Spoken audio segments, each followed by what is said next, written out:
আসসালামু আলাইকুম। GM capital auto solution থেকে সবাইকে স্বাগতম। এটা একটা নিসান হাইব্রিড 2017 মডেলের গাড়ি। তো এই গাড়িটার সমস্যা ছিল, গাড়িটা হাইব্রিডে কম যেত, হাইব্রিডে খুব কম যেত। হাইব্রিডে যখন যেত তখন শুধু ধাক্কা মারতো, গাড়িটা অনেক ধাক্কা মারতো। তো পরে আমাদের সাথে কাস্টমার অনলাইনে ইউটিউব থেকে যোগাযোগ করে, আমাদের নাম্বার নিয়ে আমাদের সাথে যোগাযোগ করে আমাদের ওয়ার্কশপে আসে। আমরা ফাইনালি সব কিছু চেক করি। চেক করার পরে আমরা দেখতে পাই যে হাইব্রিডের যে ব্যাটারি থেকে যে মেইন ওয়ারিংটা আসছে, তো এই ওয়ারিংটা ড্যামেজ হয়ে গেছে, দেখতেই পারছিলেন।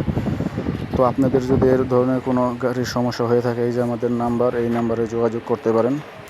শুধু নিসান না, যে কোনো ব্র্যান্ডের যে কোনো গাড়ি, hybrid, non hybrid, gasoline engine, সব গাড়িরই আমরা ভালো সার্ভিস দিয়ে থাকি। আশা করি আপনারাও একটা ভালো সার্ভিস পাবেন। তো চাইলে আমাদের সাথে যোগাযোগ করতে পারেন এই নাম্বারে। ওকে, আজকে এই পর্যন্তই।